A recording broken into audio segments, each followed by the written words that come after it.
I worked as a waitress to help my elderly grandfather keep his cafe running. My brother, a lawyer, stopped by every day in his SUV, but only to mock me. Enjoy your tips, or waiting table suits you, were his favorite things to say. But when my grandfather passed away last month and his will was read, everyone was stunned. Every morning I worked had earned me $6 million, with one condition. Hook.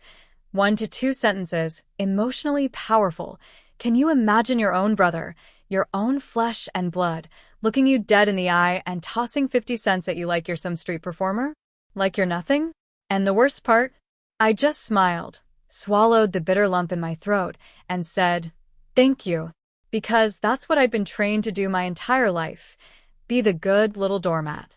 Core story retelling. If you've ever felt completely invisible in your own family, like your worth was constantly being measured and found wanting, then you'll definitely want to stick around, because what happened next shook my entire world. Let me take you back 6 months, before that morning when I stood there, coffee-stained apron and all, getting publicly humiliated by the very people who were supposed to love me. My name's Claire, I'm 28, and it all started with a phone call from my grandpa, Harold. His voice was shaky, quiet. He told me his longtime employee at Golden Mornings, his little corner cafe in Manhattan, had quit without notice. This cafe, it used to be an empire back in the 80s, but now it was just one small, beloved slice of nostalgia on 42nd and Lexington. He asked, "Claire, I know you're busy with your graphic design work, but would you mind helping an old man out? Just for a few days?" A few days. That's what he said. But how do you abandon the man who practically raised you when your own parents were too busy spoiling your golden boy brother, Bradley? So, those few days turned into every single morning. Every day at 5:30 a.m., I'd unlock those glass doors, flip on the espresso machine, and transform. By afternoon, I was a confident graphic designer. But here, I was just Harold's granddaughter. The one who wasn't as good as Grandma Ruth at making coffee, but who tried her best anyway. The regulars knew me. Mrs. Patterson, with her decoff, always asking about Grandpa. Detective Morrison, grunting for his black coffee, but always leaving a decent tip. And then there was Bradley, my 32-year-old brother, corporate lawyer, shiny black SUV, and my personal, professional humiliator. This particular morning started like any other. I'd arrange the pastries, wipe down the tables, mentally brace myself for another day serving coffee to people who actually had their lives figured out. Then, the bell chimed at 7:15 a.m., right on schedule. Well, Bradley announced, his voice booming through the quiet cafe. He wore his power suit like armor, all sharp angles and expensive fabric. His briefcase probably cost more than I made in 2 months of actual paying work. "Look who's playing waitress again." He approached the counter with that smirk I'd grown to hate. The one that screamed, "I know exactly how to push your buttons, and I'm going to do it for sport." "The usual?" I asked, already reaching for a medium cup, my heart sinking a little. "Actually," he said, pulling out his phone, making a big show of checking his schedule. "Make it a large today. Big client meeting, you know. The kind of thing successful people do." I poured his coffee, added the cream, and set it on the counter. "That'll be $4.50. He reached for his wallet, pulled out a $20. "Keep the change," he said, then paused dramatically. "Oh, wait. That's too much for someone in your position." He switched it for $5. Then, apparently, decided that was still too generous. Finally, he placed exact change, plus 50 cents, on the counter. "There we go," he announced, loud enough for everyone to hear. "A tip that matches your skill level." The entire cafe went silent. Mrs. Patterson looked mortified. Detective Morrison actually looked up from his newspaper. Even the college kids stopped typing. And me? I smiled. I actually smiled. "Thank you, Bradley. Have a wonderful day." Why? Because confronting him would mean admitting his words could hurt me. Because making a scene would embarrass Grandpa Harold, who was already struggling and didn't need family drama. Because I'd spent 28 years learning that keeping the peace was more important than standing up for myself. Bradley strutted out, probably feeling very satisfied. The other customers slowly returned to their conversations, pretending they hadn't just witnessed a grown man humiliate his sister. But something had changed. As I mechanically opened the register, steamed milk, I caught my reflection in the espresso machine. The woman staring back looked tired, defeated, smaller somehow than she should have been. That night, I called my best friend, Sarah. "Claire," she said, her voice laced with concern, "you realize this isn't normal, right? Brothers don't treat sisters like hired help." "He's just stressed." I heard myself making excuses. "Big law firm, lots of pressure. And you're not stressed?" she shot back. "You're working 2 jobs, taking care of your grandfather and getting treated like garbage by your own family." She was right, of course. But acknowledging it meant admitting the family dynamics I'd accepted my entire life were toxic. It meant recognizing I'd been playing a role nobody had bothered to ask if I wanted. As I fell asleep, I made myself a promise. Tomorrow would be different. Tomorrow, I'd find my voice. Little did I know, tomorrow would bring changes I never could have imagined. The very next morning, Grandpa Harold was different. Slower. I found him in the café an hour before we opened, at his favorite corner table, a cold coffee in hand, a faraway look in his eyes. "Grandpa," I asked gently, "everything okay?" He looked up, momentarily confused. Then recognition flickered. "Claire, sweetheart, just thinking about your grandmother." I sat across from him. "Tell me about her," I urged. His face lit up. "She made the best coffee you ever tasted. Not just technique, Claire. She put love into every cup. People came here not just for caffeine, but for that feeling of being cared for." He gestured around the small cafe. "This place was our dream. We were going to have the finest chain in New York." After Ruth died, the empire didn't matter. He sold everything except this one cafe, their special place. "You did create that," I said softly. "Look around. Mrs. Patterson comes here because it feels like home." We built something beautiful," he corrected. "But after Ruth died, I just couldn't see the point." Our first customer arrived, Mrs. Patterson, right on schedule. As I prepared her decaf, I watched Grandpa Harold move around the familiar space. Every gesture was deliberate, practiced. He knew exactly where everything belonged. "You know," he said quietly, wiping down the counter. "Your brother stopped by yesterday afternoon." My hand froze on the espresso machine. "Bradley was here?" Asham seemed very interested in the business. Asked a lot of questions about profits, property values, that sort of thing. A cold feeling settled in my stomach. "What kind of questions?" I asked, my voice barely a whisper. "Oh, lawyer things," he waved it off. "Wanting to know about insurance policies, whether I had debt, how much the building was worth." His voice was casual, but I detected something underneath. Said he was worried about my financial security and retirement. The bell chimed again, and Detective Morrison entered, bringing his usual intensity. He nodded at me, then looked at Grandpa Harold with what might have been concern. "Your grandfather feeling all right?" he asked me, accepting his black coffee. "He looks tired. Just one of those days, I think." Detective Morrison studied me. "Family business can be complicated. You watch out for yourself, all right?" His cryptic comment left me uneasy. He'd never offered personal advice before. What had he seen? I started watching Grandpa Harold more closely. He moved deliberately, pausing frequently to catch his breath. When he thought no one was looking, he pressed a hand to his chest, closing his eyes briefly. "Grandpa," I said during a lull, "maybe you should see Dr. Patterson this week. Just to check up." "I'm fine, sweetheart." But his voice lacked conviction. By noon, the cafe was quiet. Grandpa Harold sat heavily. He'd barely touched his sandwich. "I think I'll head home for a nap," he said. "Can you handle the afternoon alone?" This was unusual. He never left before closing. "Of course. Take care of yourself." As he gathered his things, he turned back to me. "Claire, I want you to know how much it means to me that you're here. Your help, your company, it means everything." "Grandpa, you know I love being here." "I know. And I want you to remember that, no matter what happens." He paused at the door. "Your grandmother would have adored watching you work here.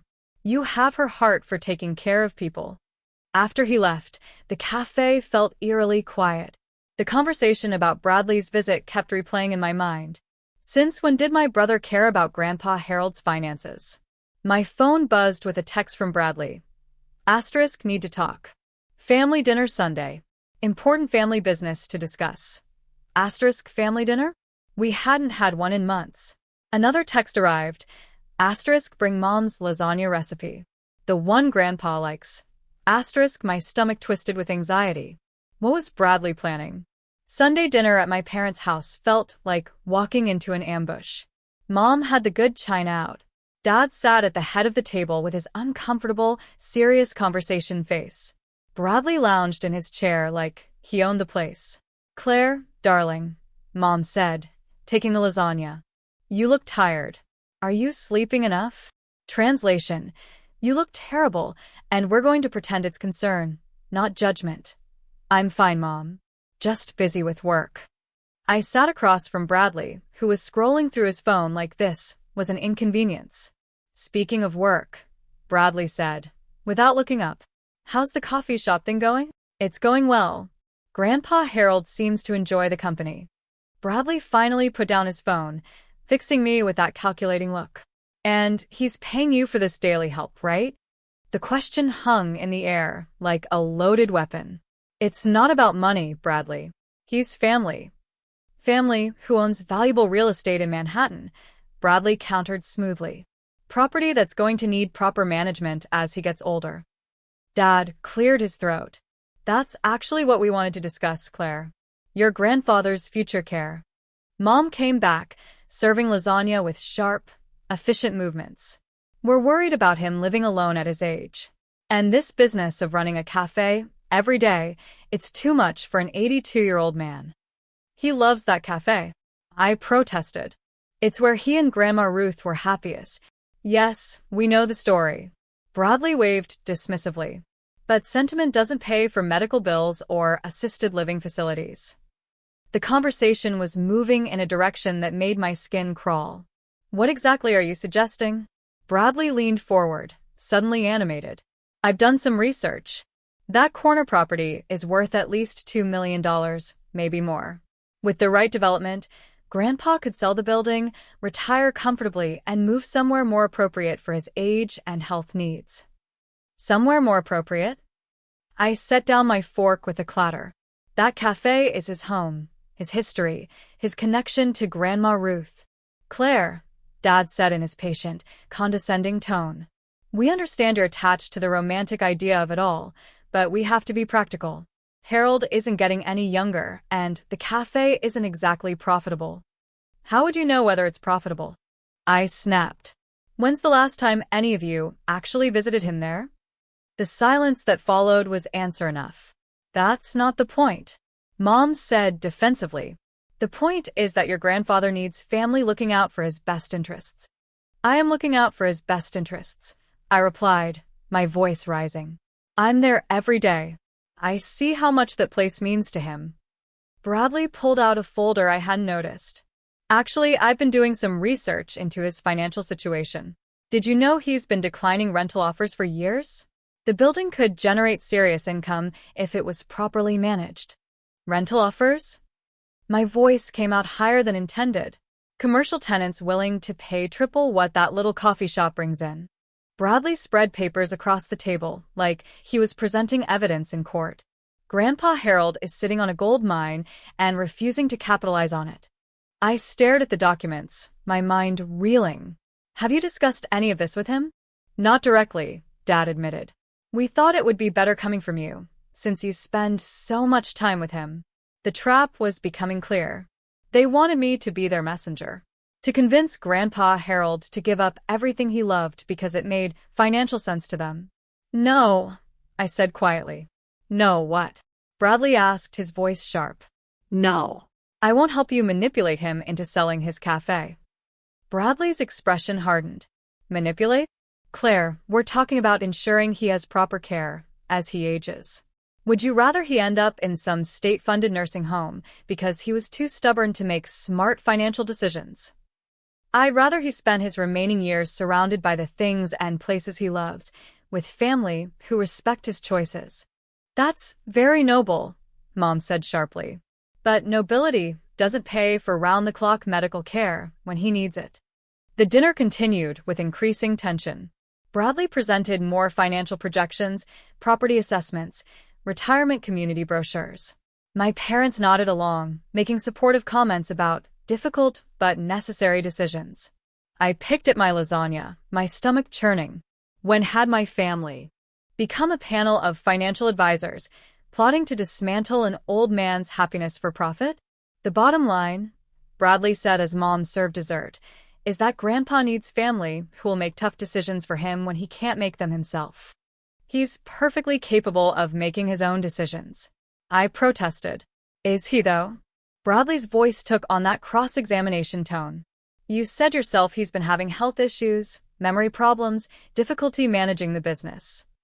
I never said he had memory problems. You didn't have to. I can see the signs when I visit. The casual way he said it made my blood run cold. When you visit? I stop by occasionally, just checking in.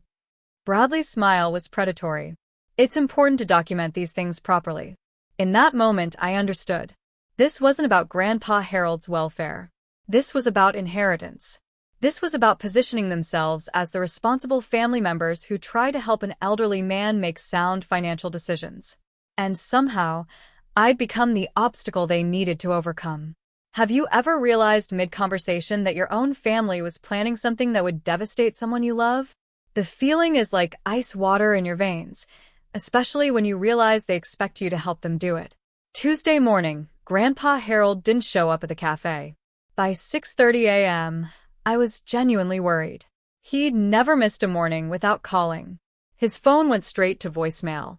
I used my key to check his apartment above the cafe, calling his name as I climbed the narrow stairs. I found him collapsed in his bedroom, conscious, but unable to get up. His face was gray. He was breathing in short, labored gasps. Claire, he whispered, I think I'm having a heart attack. The ambulance ride to Mount Sinai passed in a blur. Sirens. Medical jargon I didn't understand. Grandpa Harold squeezed my hand weakly while paramedics worked around us. I just kept repeating, "You're going to be okay. You're going to be okay," like a mantra that could make it true. In the emergency room, I called my parents and Bradley, leaving frantic voicemails. Then I sat in that uncomfortable waiting room, still wearing my coffee-stained apron, trying not to think about how fragile he'd looked. Bradley arrived first, dressed in his lawyer uniform, briefcase in hand, like he was heading to a business meeting, not a family emergency. "How is he?" he asked, settling into the chair beside me. "They're running tests. The doctor said it was definitely a heart attack, but they need to determine how much damage was done." Bradley nodded, pulling out his phone. "I should call his primary care physician, get his medical records transferred. Do you know if he has a living will?" The question struck me as oddly premature. "I don't think so. We've never discussed anything like that." "Well, we'll need to address that, along with power of attorney, medical directives, all the legal protections an elderly person should have in place." My parents arrived 20 minutes later. Mom clutching her purse like a shield, Dad looking uncomfortable.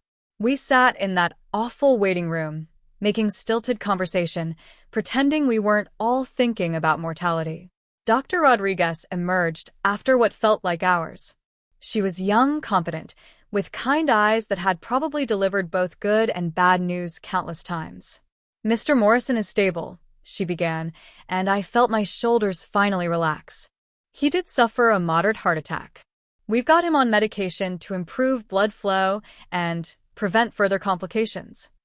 "What's the prognosis?" Bradley asked, already in lawyer mode. "With proper care and lifestyle modifications, he should be able to live comfortably for years.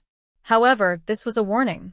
He'll need regular monitoring, medication management, and some adjustments to his daily routine." Dad leaned forward. "What kind of adjustments?" "Reduced stress, lighter physical activity, better dietary management, the kind of changes that often require family support or professional care assistance." I saw Bradley and my parents exchange meaningful looks. This was exactly the opening they'd been hoping for. "Can we see him?" I asked. Grandpa Harold looked smaller in the hospital bed, surrounded by machines and tubes. But his eyes were alert when we entered, and he managed a weak smile. "Did you close the cafe properly?" he whispered, and I almost started crying. "Don't worry about the cafe, Grandpa. I took care of everything." My parents made appropriate concerned noises, asking how he felt. Bradley stood at the foot of the bed, studying Grandpa Harold.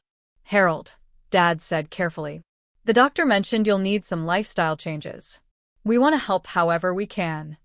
"I appreciate that, David, but I'm tougher than I look." "Of course you are," Mom said soothingly.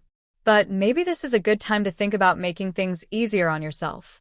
Less stress, fewer responsibilities." I watched Grandpa Harold's face as he processed what they were really saying. His jaw tightened slightly, the only sign he understood the subtext. "The cafe keeps me young," he said firmly. "Ruth and I built something special there. I'm not ready to give that up." "No one's asking you to give anything up," Bradley said smoothly. "We're just exploring options that might allow you to enjoy retirement without the daily pressures of running a business." Grandpa Harold looked directly at me. "What do you think, Claire?" All eyes turned to me. This was it. The moment my family had been building toward. The test of whose side I was really on. I could feel Bradley's expectant stare, my parents' hopeful attention, the weight of their collective assumption that I'd help them convince him to be reasonable. "I think," I said slowly, choosing my words carefully, "that you should do whatever makes you happiest. If running the cafe gives you joy and purpose, then that's what matters." The disappointment on my family's faces was immediate, obvious. Bradley's expression hardened. Mom looked like I'd personally betrayed her. "Claire," Dad said in his warning tone, "I don't think you're considering all the factors here." "I'm considering the only factor that matters," I replied. "Grandpa Harold's wishes." Grandpa Harold squeezed my hand. "Thank you, sweetheart." The tension in the room was thick enough to cut. My family spent another 10 minutes making polite conversation, but the underlying message was clear. I had chosen the wrong side, and there would be consequences. As we prepared to leave, Bradley lingered by Grandpa Harold's bedside. "I hope you'll think about what we discussed, Harold. Family just wants what's best for you." "I know you do, son. And I appreciate your concern." But I heard something in Grandpa Harold's voice that made me pause. It wasn't gratitude. It was the careful politeness of someone who'd recognized a threat and was buying time. Walking to the parking garage, Bradley caught up with me while our parents went ahead. "That was a mistake, Claire," he said quietly. "What was a mistake?" "Encouraging him to keep that cafe.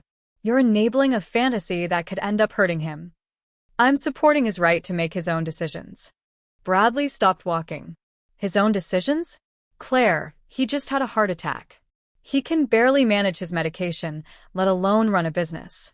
And you're feeding into his delusions because it makes you feel needed." The accusation hit like a slap. "That's not what this is about, isn't it? You've been playing house at that cafe for months, pretending you're helping him when really you're just avoiding your own life.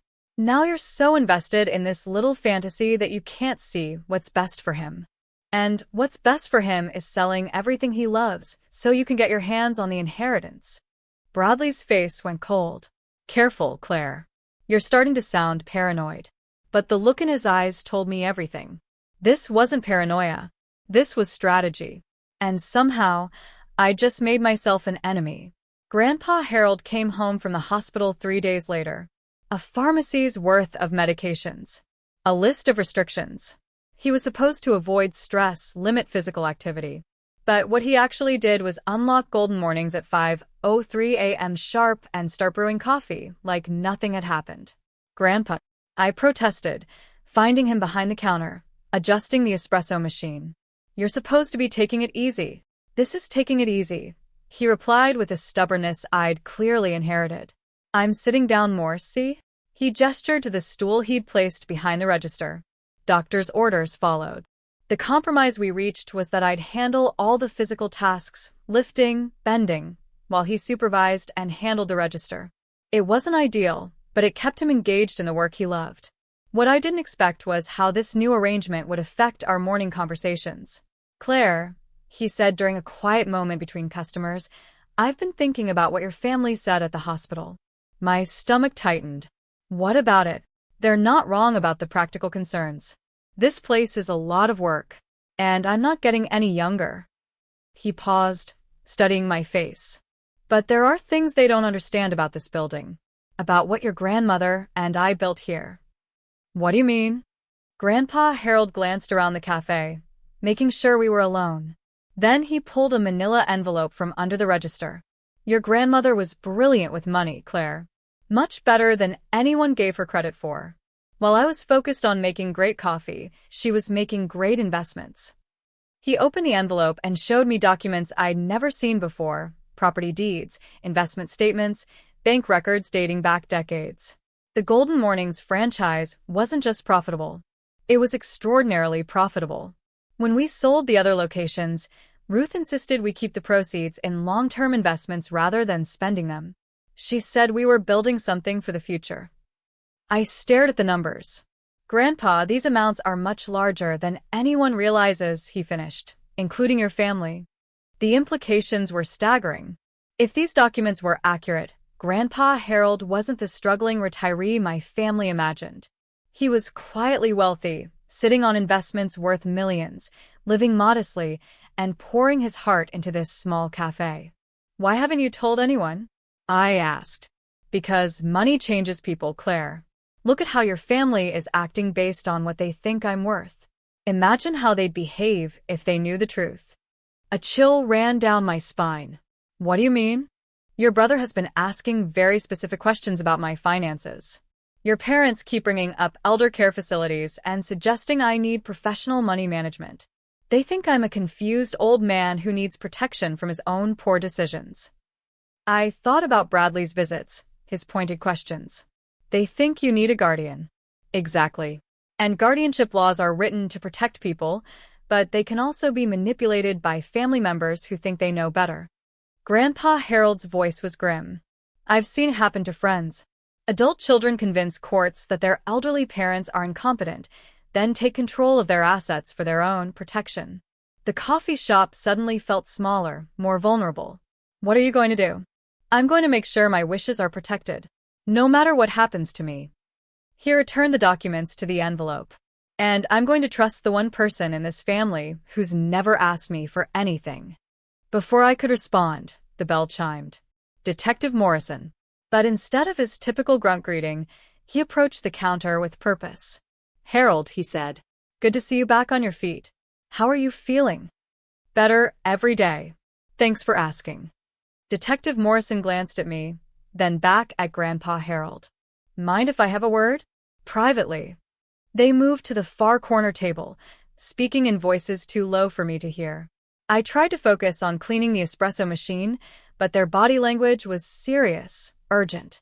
Detective Morrison was taking notes. Grandpa Harold spoke with intense focus. After 10 minutes, they shook hands. Detective Morrison paid for his coffee. Everything okay? I asked. Just catching up with an old friend, he replied. But his eyes held a warning. You take care of yourself, Claire, and keep your eyes open. After he left, Grandpa Harold returned to his stool.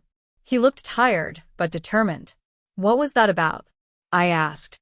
Insurance, he said simply. The kind that protects against more than fire and theft. The rest of the morning passed quietly, but I couldn't shake the feeling that forces were moving around us.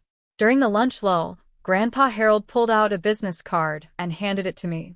I need you to call this attorney and make an appointment for next week. Tell him Harold Morrison referred you, and that it's urgent. I looked at the card. Margaret Chen, estate planning attorney. Grandpa, what's going on? I'm making sure that when I'm gone, the right person inherits what Ruth and I built together. His eyes met mine. The person who loves this place the way we did. The person who never once asked what it might be worth to them. My phone buzzed. A text from Bradley. Asterisk lunch tomorrow. Need to discuss Grandpa's care plan. Asterisk looking at that message, then at the business card in my hand, I realized we were in a race. My family was planning something. And Grandpa Harold was planning something else entirely. Only one of us could win. Margaret Chen's law office was everything Bradley's wasn't. Warm, welcoming. She listened carefully as Grandpa Harold explained his situation, occasionally taking notes.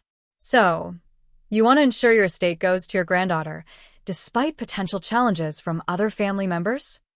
More than that, Grandpa Harold said. I want to make sure she has the resources to fight any legal challenges they might mount, and I want to protect her from feeling guilty about it.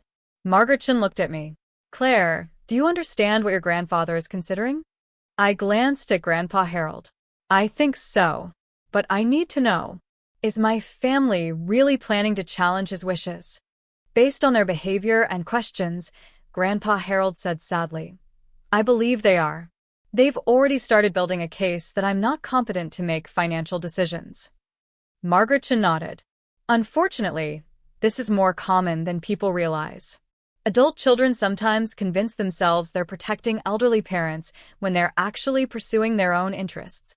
She outlined the legal protections, a comprehensive will with specific language about mental competency, a living trust, medical directives.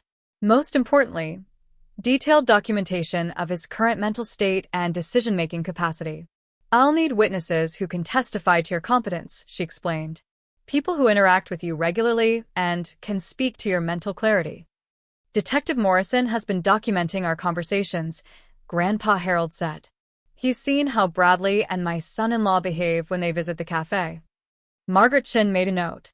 That's excellent. Police officers make credible witnesses in competency hearings. Over the next hour, we went through every detail of Grandpa Harold's wishes. The cafe building and business would go to me, along with the investment portfolio. There were specific bequests for my parents, enough to be generous, but not enough to make them wealthy. Bradley would receive exactly $1 and a handwritten note explaining why. The note is crucial, Margaret Chen explained. It shows this wasn't an oversight, but a deliberate decision based on his behavior. As we prepared to leave, she handed me a thick folder. These are copies of everything. Keep them somewhere safe, somewhere your family can't access them. She looked at me seriously. Claire, be prepared for this to get ugly. When people discover they're not inheriting what they expected, they can become very creative about challenging wills. The drive back to the cafe was quiet. Grandpa Harold was clearly exhausted by the emotional weight of planning for his own death. Do you think I'm being unfair? He asked as I parked. I think you're being realistic, I replied. They've shown you exactly who they are. It breaks my heart, you know. I love your parents. And despite everything, I love Bradley, too. But love doesn't mean enabling behavior that would destroy everything Ruth and I worked for. That evening, I called the attorney Margaret Chen had recommended for me personally. Someone who could represent my interests if the family challenged the will. The conversation was sobering. And estate contests can drag on for years, he warned. They're expensive, emotionally draining, and they often tear families apart permanently. Are you prepared for that possibility? I thought about Bradley's condescending smirks. My parents' dismissive attitude. The way they'd all assumed I'd help them manipulate him. I'm prepared to honor my grandfather's wishes, I said. My phone rang as soon as I hung up. Bradley. Claire, we need to talk tomorrow. Lunch, that place near your apartment. It's about Grandpa's future care. What about his future care? I'll explain tomorrow. But Claire, this is serious. We've been consulting with specialists about elder care, and there are some things you need to understand about his condition. The call ended before I could respond. I stared at my phone, wondering what specialists they'd been consulting and what conclusions they'd reached about Grandpa Harold's mental state. That night, I couldn't sleep. Margaret Chen's warning. Detective Morrison's advice. The folder of legal documents. The family dinner. Most of all, Grandpa Harold's question. Do you think I'm being unfair? The answer was no. But fair and easy were two very different things. And something told me that the easy part of the story was over. The next morning at Golden Mornings, Grandpa Harold seemed different. More alert, more determined. He moved around with purpose, straightening photographs like he was preparing for something important. Big day ahead? I asked. In a way, he replied. Today, we start fighting back. I was about to ask what he meant when the bell chimed. But instead of our usual customers, two people in expensive suits entered. A woman with a briefcase, a man with an official-looking folder. Mr. Harold Morrison? The woman asked. That's me. I'm Dr. Sarah Williams, and this is Mr. James Parker from Adult Protective Services. We've received concerns about your welfare and capacity to live independently. My blood turned to ice. They'd made their move. The war for Grandpa Harold's life had officially begun. Dr. Williams opened her briefcase. Mr. Morrison, we're here to conduct a welfare assessment based on concerns raised by your family regarding your mental capacity and living situation. I watched Grandpa Harold's face. Instead of the confusion or panic my family probably expected, I saw calm preparation. Of course, he said pleasantly. Though I should mention that my attorney advised me this might happen. Margaret Chen, you can verify my legal representation if needed. Mr. Parker looked surprised. You've retained legal counsel? A man my age would be foolish not to protect his interests, don't you think? Grandpa Harold's tone was perfectly reasonable, especially when family members have been asking unusual questions about my finances and suggesting I'm incompetent to manage my own affairs. Dr. Williams pulled out a tablet. We'll need to conduct some cognitive assessments and discuss your daily living situation. Can you tell me what day it is? For the next 30 minutes, Grandpa Harold answered every question with sharp precision. Date, time, current president, math problems, memory recall. He explained his daily routine, his medications, his business operations with the clarity of someone half his age. And you run this establishment alone? Dr. Williams asked. With help from my granddaughter, who assists voluntarily because she cares about preserving our family legacy. I see. And your family members who contacted us expressed concern that you were being influenced or manipulated by Claire. Grandpa Harold actually chuckled. In 6 months of working here, Claire has never once asked me for money, suggested changes to my will, or pressured me to make any financial decisions. Can the same be said for the family members who initiated this assessment? Mr. Parker shifted uncomfortably. Sir, we're just following protocol. Of course you are, and I appreciate your diligence in protecting elderly citizens. But I'd like to know specifically what concerns were raised, and by whom. The question hung in the air. I could see both officials realizing their information was secondhand at best. We'll need to interview other parties, Dr. Williams said finally. Including your granddaughter. Claire has been caring for this business and for me, without compensation for months, Grandpa Harold said. If that's exploitation, then I've been the beneficiary of the most generous exploitation in history. After they left, promising to return, Grandpa Harold and I sat in stunned silence. How did you know this was coming? I asked. Detective Morrison warned me. Apparently, your brother has been asking questions around the neighborhood about my declining mental state. Building a case. My phone buzzed. A text from Bradley. * lunch cancelled. Family emergency. We'll call later. * I showed Grandpa Harold the message. He knows the assessment didn't go the way he planned. This is just the beginning, Claire. They'll try other approaches. He was right. Over the next few days, my family's strategy became clear. Mom started calling the cafe regularly, ostensibly to check on Grandpa Harold, but really to ask leading questions about his health and decision-making. Dad stopped by with pamphlets about assisted living facilities, emphasizing how much safer he'd be. Bradley's approach was more direct.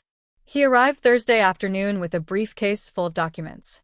Harold, he said, settling into a chair like he was conducting a business meeting. I've been researching your options for financial management and estate planning. There are some concerning gaps in your current arrangements. Grandpa Harold looked up from the coffee he was brewing. What kind of gaps? Well, for instance, you don't have a power of attorney designated. If something happens to you medically, no one has legal authority to manage your affairs. I see. And you're volunteering for this responsibility. I think it makes sense for someone with legal expertise to handle these matters. I've drafted some documents that would give me limited power of attorney just for financial and medical decisions if you become incapacitated. I watched this exchange with growing horror. Bradley was trying to get Grandpa Harold to sign away his autonomy voluntarily. That's very thoughtful, Grandpa Harold said mildly. But I should probably have my own attorney review any legal documents before signing them. Margaret Chen is very thorough about these things. Bradley's jaw tightened, almost imperceptibly. Of course. Though I should mention that Margaret Chen isn't really an expert in elder law. You might want someone with more specialized experience. Funny thing about that, Grandpa Harold replied, still focused on the coffee machine. Margaret Chen has been practicing elder law for 15 years. Won numerous cases protecting elderly clients from family exploitation. I did my research quite thoroughly. The temperature in the cafe seemed to drop 10 degrees. Bradley realized he'd underestimated his opponent. Harold, I hope you're not being influenced by people who might not have your best interests at heart.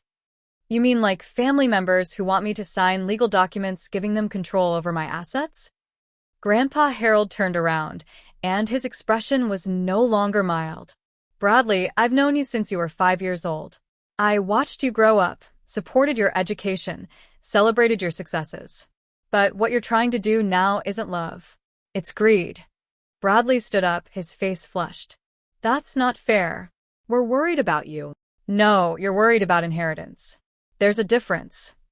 Fine. Bradley snapped, his mask finally slipping. But you should know that if you continue down this path, if you keep listening to people who are obviously manipulating you, this family will do whatever it takes to protect you from your own poor judgment. Is that a threat? It's a promise. Bradley gathered his documents and left without another word. The bell chimed behind him with unusual violence. Well, Grandpa Harold said, returning to his coffee preparation. Now we know where we stand. That evening, Margaret Chen called. I've received notice that your family has petitioned for a competency hearing. They're claiming you're being financially exploited and need a court-appointed guardian. My stomach dropped. When? 2 weeks. But Claire, I need you to understand something. This kind of legal action often succeeds. Even when the elderly person is completely competent, judges err on the side of caution when family members express concern. What does that mean? It means we need to be prepared for the possibility that your grandfather could lose legal control over his own life. What do you think will happen next? Can an elderly man fight his own family's attempt to control him? Or will love and manipulation win over justice? Drop your predictions in the comments below. The competency hearing was scheduled for a Tuesday morning in family court, in a sterile room that smelled of industrial cleaner and broken dreams. Grandpa Harold sat beside Margaret Chen at the defendant's table. And yes, that's what it felt like. A trial where loving your granddaughter and wanting to control your own life had become crimes. Across the aisle, Bradley sat with his hired attorney, a sharp-looking woman named Patricia Hawthorne. Behind them, my parents looked uncomfortable but determined, like people who'd convinced themselves they were doing the right thing, even as it felt completely wrong. Judge Morrison, no relation to Detective Morrison, unfortunately, was a tired-looking man in his 60s who'd probably seen every variation of family greed disguised as concern. This is a petition for guardianship of Harold Morrison, he began, filed by family members expressing concern for his mental capacity and susceptibility to financial exploitation. Miss Hawthorne stood first. Your Honor, the petitioners love Mr. Morrison dearly, but they've observed concerning changes in his behavior and judgment. He's been manipulated into making decisions that are not in his best interests, including refusing profitable business opportunities and allowing an untrained individual to manage his financial affairs. She presented their case methodically. Grandpa Harold's recent heart attack proved his declining health. His refusal to consider assisted living showed poor judgment. His reliance on me for business operations demonstrated diminished capacity. She even had a psychological evaluation from a doctor who'd interviewed him for 30 minutes and concluded he showed signs of mild cognitive impairment. Furthermore, Miss Hawthorne continued, Mr. Morrison has recently made significant changes to his estate planning. Changes that inexplicably benefit one granddaughter, while excluding other family members who've expressed legitimate concerns about his welfare. When it was Margaret Chen's turn, she stood with the confidence of someone who'd fought this battle many times. Your Honor, This is exactly the kind of case that elder law exists to prevent. Adult children who want control over an elderly parent's assets have convinced themselves that love justifies legal manipulation. She called Detective Morrison as our first witness. He testified about his daily interactions with Grandpa Harold, his observations of the family dynamics, and his professional assessment of who was really trying to exploit whom. In my experience, Detective Morrison said, people who are genuinely concerned about an elderly person's welfare don't start by trying to gain legal control over their assets. They start by spending time with them, understanding their wishes, and supporting their autonomy. Dr. Williams from Adult Protective Services testified next, and her assessment was devastating to my family's case. Mr. Morrison displayed complete mental clarity during our evaluation. His answers were precise. His reasoning was sound, and his understanding of his situation was remarkably sophisticated. I found no evidence of cognitive impairment or susceptibility to manipulation. But the most powerful testimony came from Mrs. Patterson, our regular customer. Harold is sharp as a tack, she said firmly.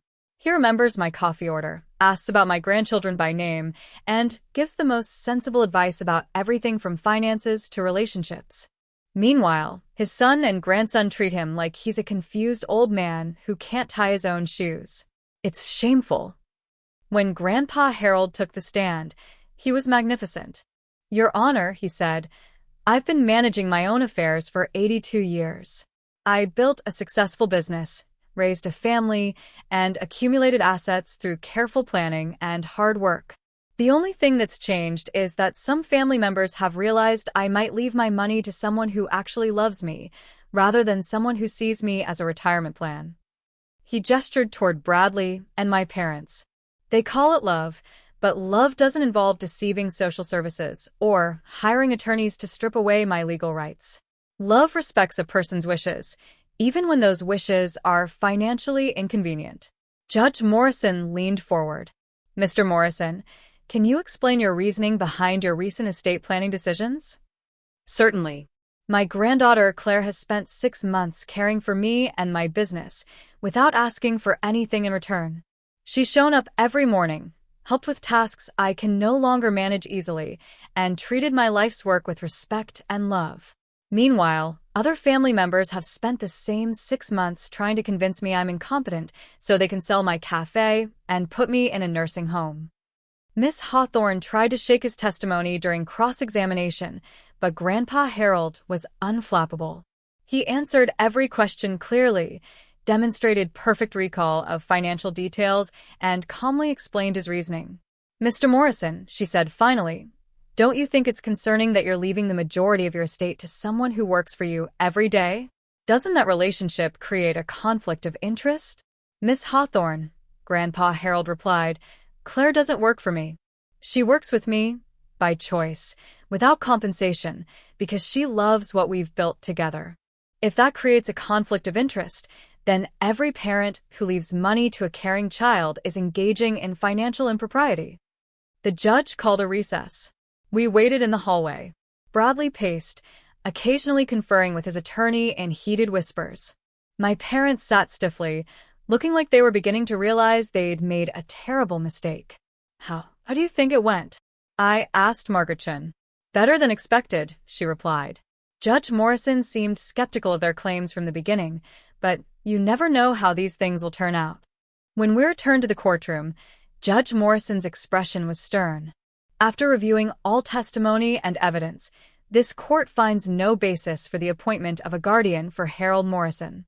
Mr. Morrison demonstrated complete mental competency and sound reasoning for his decisions. This petition appears to be motivated more by family members' financial expectations than by genuine concern for Mr. Morrison's welfare. The relief was overwhelming. Grandpa Harold squeezed my hand. I saw tears in his eyes. Furthermore, Judge Morrison continued, this court is concerned by the apparent coordination between family members to present Mr. Morrison as incompetent when evidence suggests the opposite. Such actions can constitute elder abuse under state law. Bradley went pale. My parents looked sick. Mr. Morrison, you are free to continue managing your own affairs without interference. This court will note in its records that any future petitions regarding your competency should be viewed with extreme skepticism. Walking out of that courthouse felt like victory, but it was a hollow kind of triumph. We'd won the legal battle, but the war had cost us our family. In the parking lot, my parents approached hesitantly. "Harold," Dad said, "we never meant for things to go this far." "But they did go this far, David. You tried to have me declared incompetent because you didn't like my decisions about my own life." Mom was crying. "We were worried about you." No. "You were worried about inheritance. There's a difference." Bradley stood apart from his parents, his face a mask of cold fury. He'd lost more than a legal case. He'd lost his expected future financial security. "This isn't over," he said quietly as he passed us. "Yes, it is," Grandpa Harold replied. "For you, it's completely over." That evening, back at Golden Mornings, Grandpa Harold and I sat in our favorite corner booth, sharing a piece of apple pie. "Do you regret it?" I asked. "Losing your family over this?" "Claire, I didn't lose my family. I discovered I never really had the family I thought I did." He paused, stirring his coffee thoughtfully. "But I still have you. And that's enough." I didn't know it then, but that would be our last quiet evening together. 3 weeks after the court hearing, Grandpa Harold didn't wake up. I found him peaceful in his bed, his medication bottles neatly arranged. A letter with my name on it, placed prominently on his dresser. The doctors said his heart simply gave out during sleep. The kindest possible ending for someone who'd fought so hard to live on his own terms. But kindness and grief don't cancel each other out. I sat in that apartment above the café and cried for everything we'd lost and everything we'd never have. His letter was brief but clear. Asterisk Claire, by the time you read this, the second phase of this battle will be beginning. My will is ironclad, but that won't stop them from trying. Use the resources I've left you to fight them properly. The café is yours, but more importantly, the freedom to choose your own life is yours. Don't let anyone take that away from you. Love, Grandpa Harold. Asterisk the funeral was a tense affair. My family attended, of course, but they sat in the back of the small chapel while I sat in the front row with Mrs. Patterson, Detective Morrison, and the other people who'd actually known and loved Harold Morrison. The pastor spoke about a man who'd built something beautiful with his wife and had the courage to protect it, even from his own family. Bradley and my parents didn't speak to me, but I felt their eyes on my back. They were planning something. I could sense the wheels turning. The will reading was scheduled for the following week. Margaret Chen had insisted on conducting it in her office. When Tuesday arrived, we gathered in her conference room like opposing armies. Margaret Chen opened the proceedings with professional formality. "We are here for the reading of Harold Morrison's last will and testament, properly witnessed and notarized." She began with the smaller bequests. $10,000 each to Mrs. Patterson and Detective Morrison for their friendship and loyalty. $50,000 each to my parents, in recognition of their role in raising Claire to be the kind of person who deserves this inheritance. Then came Bradley's bequest. "To my grandson, Bradley Morrison, I leave the sum of $1 and this message. You had every opportunity to earn my respect and my trust. Instead, you chose greed over love, manipulation over honesty. I hope someday you understand the difference." Bradley's face turned red, then white, then red again. "This is insane." He was clearly not competent when he wrote this. "Mr. Morrison," Margaret Chen said calmly, "we literally just had a court hearing that established your grandfather's complete mental competency. Would you like to challenge a legal determination made 3 weeks ago?" She continued reading. "The cafe building, the business, and the investment portfolio, worth approximately $6 million, would go to me, along with the family home by the lake that everyone thought had been sold years ago. Furthermore," Margaret Chen read, "Harold Morrison has established a trust fund of $1 million specifically to defend this will against any legal challenges. Claire Morrison is to spare no expense in protecting her inheritance from family members who believe they deserve what they never earned." The room erupted. My parents demanded to know how Harold had accumulated so much wealth without telling anyone. Bradley threatened to contest everything, accusing me of manipulating a vulnerable elderly man. Through it all, I sat quietly, remembering Grandpa Harold's words about grace under pressure. "Are you finished?" I asked when their shouting finally subsided. "Claire?" Mom said, tears streaming down her face. "You can't seriously think this is what Harold would have wanted. Dividing the family like this." "Mom," I said, "the family divided itself. Grandpa Harold just recognized what had already happened." Dad leaned forward desperately. "Think about this rationally. You can't possibly manage all these assets alone. You need family support, financial guidance, from the same people who tried to have him declared incompetent." I stood up, surprised by how calm I felt. "Dad, I don't need your financial guidance. I need you to respect the decisions of a man you claim to love." Bradley finally exploded. "This is ridiculous. You manipulated a sick old man into changing his will. I'm going to contest this, and I'm going to prove you coerced him." "With what evidence?" I asked. "The court already determined he was completely competent. Detective Morrison documented your attempts to manipulate him. Dr. Williams testified that he showed no signs of cognitive impairment. What exactly are you going to contest?" Margaret Chun intervened. "Mr. Bradley Morrison, I should inform you that contesting this would be expensive and time-consuming, with very little chance of success. Your grandfather anticipated this possibility and prepared accordingly." She handed Bradley a thick folder. "These are depositions from 12 witnesses who interacted with your grandfather regularly, bank records showing he managed his own finances competently, medical records confirming his mental clarity, and recordings of conversations where you and your parents discussed strategies for convincing him to sell his property." Bradley's face went ash-gray. "Recordings? Your grandfather was more tech-savvy than you realized. He installed a security system in the café after you started visiting regularly." Margaret Chen's voice was matter-of-fact. "Everything is perfectly legal and admissible in court." The fight went out of him all at once. My parents looked devastated, not just by the money they'd lost, but by the realization that their own words had been captured, that their private conversations revealed motivations they'd tried to hide, even from themselves. "Why?" Mom whispered. "Why would he do this to us?" "He didn't do anything to you," I replied quietly. "He made choices about his own life and his own money. The fact that those choices don't benefit you doesn't make them wrong." As my family filed out of the conference room, defeated and bitter, I felt something unexpected. Not triumph, but sadness. This victory had cost me the illusion that we were a loving family who would support each other. But it had also given me something invaluable. The freedom to build the life I wanted, surrounded by people who valued me for who I was, rather than what I could provide them. Margaret Chen handed me the keys to everything Grandpa Harold had built.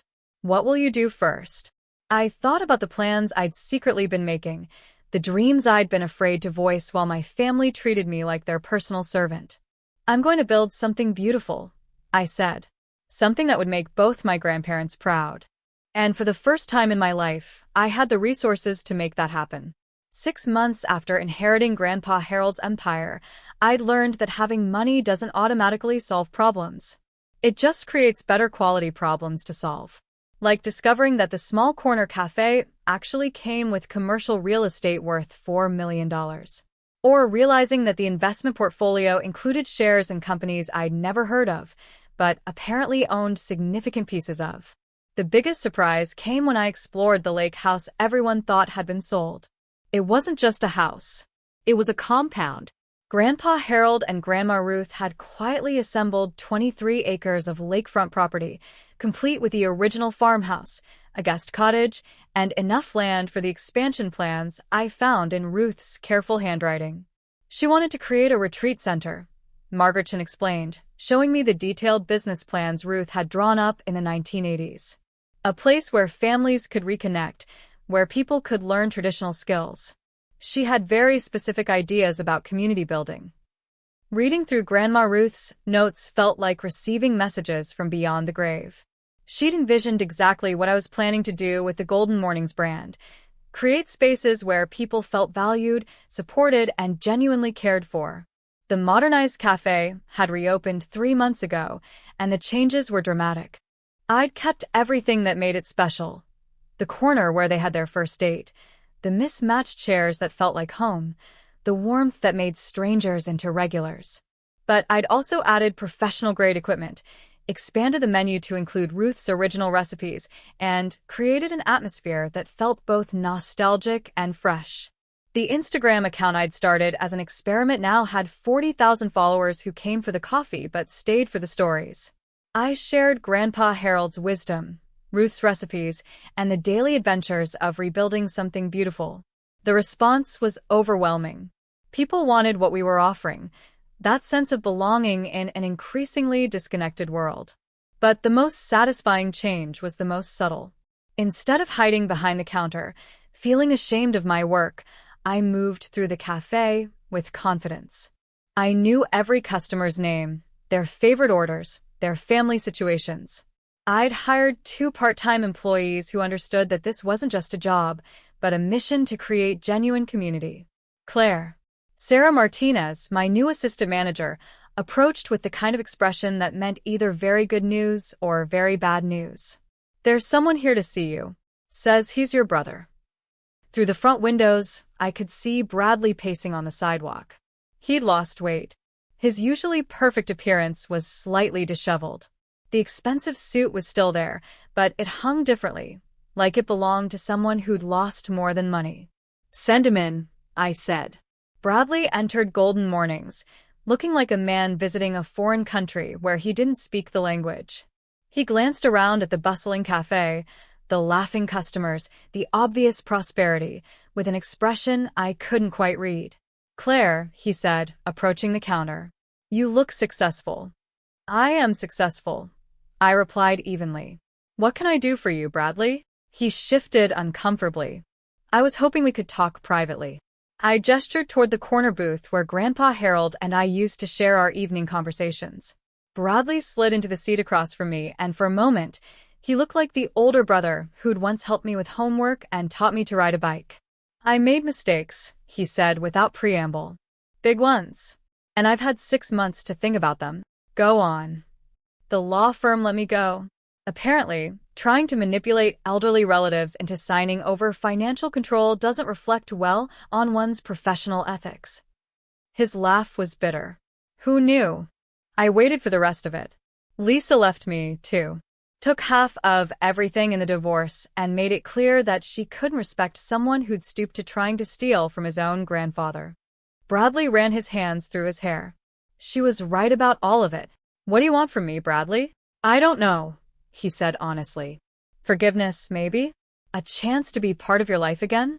I know I don't deserve it, but what I miss you. I miss having a sister.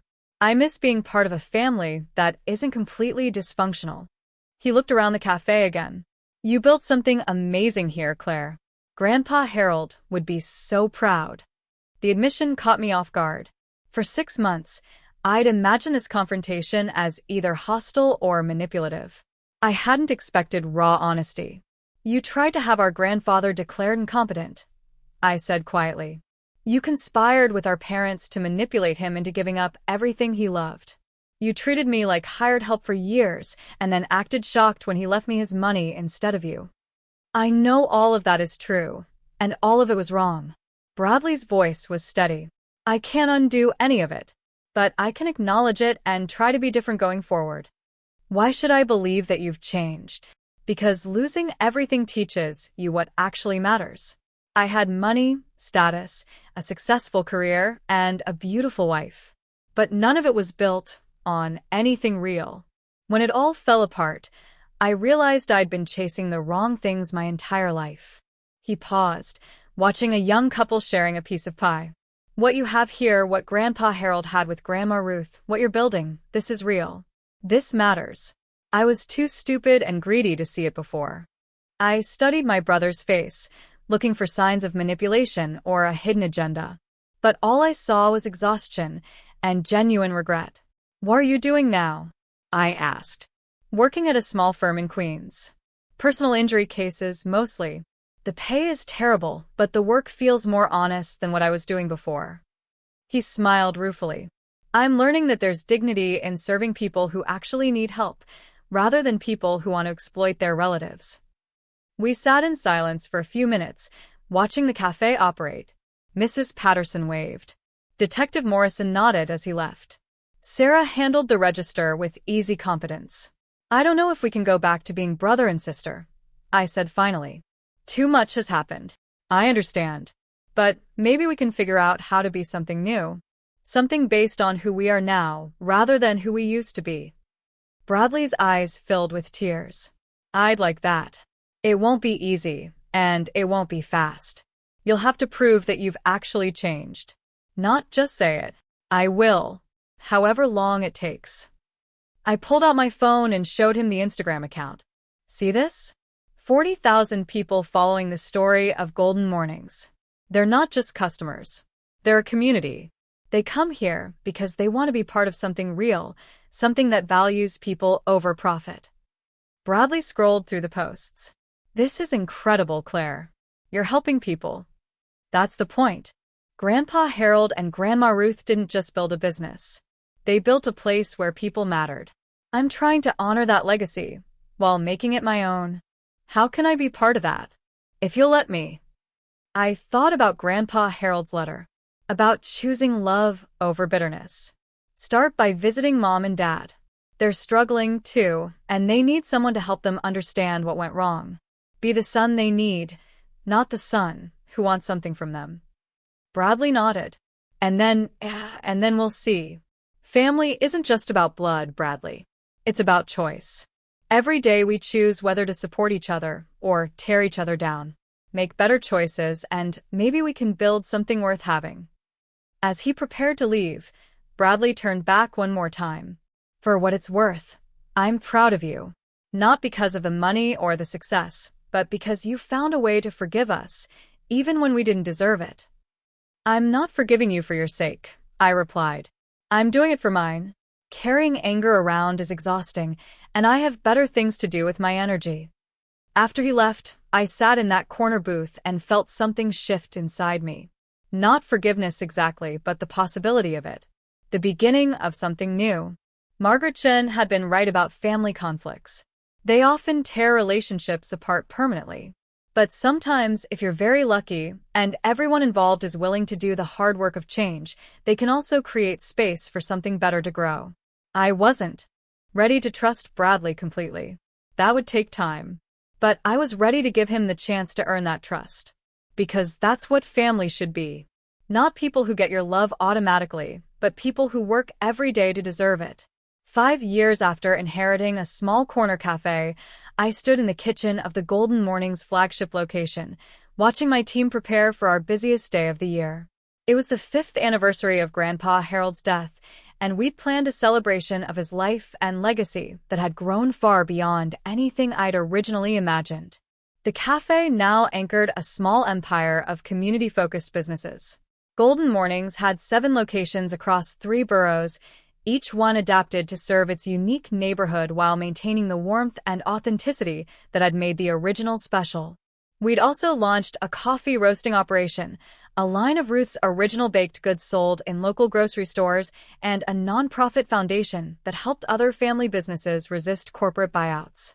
But the most meaningful expansion was the retreat center at the Lake House, where we offered workshops on everything from traditional cooking to small business development. Grandma Ruth's vision of creating gathering places where people could reconnect had become reality in ways she never could have imagined. Claire. Sarah approached with a tablet full of the day's logistics. She'd become my business partner 2 years ago, bringing organizational skills and marketing savvy that complemented my focus on community building. The reporter from the Times is here early, and there's a line around the block for the memorial service. Through the front windows, I could see exactly what she meant. Hundreds of people filled the sidewalk, many carrying flowers or handwritten notes. Regular customers mixed with neighborhood advocates, food bloggers, and city officials who'd come to pay their respects to a man they'd never met, but whose impact they'd witnessed. The memorial service was scheduled for 2 p.m., but we'd been serving coffee and sharing Harold's story since dawn. Mrs. Patterson, now 86 and still reading romance novels, had appointed herself unofficial greeter, hugging strangers and explaining Harold's philosophy. He believed that serving people coffee was really about serving their souls, she told a young reporter. Claire learned that from him, and now she's teaching it to everyone else. Detective Morrison, despite being officially retired, had organized security with the precision of someone who'd spent decades protecting people who mattered. Not that we need much security, he told me earlier. This crowd will police itself. They love what you've built here. At noon, an unexpected visitor appeared, James Caldwell. Looking older and considerably humbler than he had during our last confrontation. He approached the counter hesitantly, like someone unsure of his welcome. "Miss Morrison," he said, "I hope it's appropriate for me to be here." "Mr. Caldwell," I replied, genuinely surprised. "What brings you to our memorial service?" I wanted to apologize. Publicly, if you'll allow it. He gestured toward the crowded café. 5 years ago, I tried to destroy what your grandfather built because I couldn't understand its value. I've learned a lot since then about what actually matters in life. What changed your mind? My daughter. His smile was rueful. She's 16 now. And when she learned about what I'd tried to do here, she was horrified. She made me read every article about golden mornings, watch every interview you've given. She said she was ashamed to have a father who tried to tear down something beautiful just to make money. I studied his face, looking for signs of manipulation. But all I saw was genuine regret. She was right to be ashamed, he continued. What you've built here, what your grandfather envisioned, this is what cities need. Places where community happens naturally, where people matter more than profit margins. I spent my career destroying places like this, and I never understood what I was taking away from people. What are you doing now? Working with a nonprofit that helps small businesses navigate development pressures. Trying to make amends for some of the damage I've done. He paused. We've helped 12 family businesses stay in their neighborhoods this year. It's not much, but it's a start. That's actually quite a lot, I said, meaning it. Miss Morrison, would it be possible for me to say something during the memorial? I know I don't deserve the platform, but I think people should hear that even someone like me can learn to see clearly. At 2 p.m., we moved the service outside to accommodate the crowd. I'd prepared remarks about Grandpa Harold's legacy. But as I looked out at the sea of faces, customers who'd become friends, neighbors who'd become advocates, strangers who'd become believers in what we were doing, I set aside my notes and spoke from the heart. Harold Morrison believed that serving coffee was about serving souls. I began. He taught me that every interaction is an opportunity to make someone feel valued. Every customer is a chance to build community. And every day is a gift to create something beautiful. I told stories about his wisdom, his stubbornness, his unwavering belief that people deserve to be treated with dignity. I talked about how he'd fought for his right to live on his own terms and how that fight had given me the courage to live on mine. But Harold's greatest gift wasn't the money he left me, I said, looking directly at Bradley and my parents, who'd driven in from Long Island.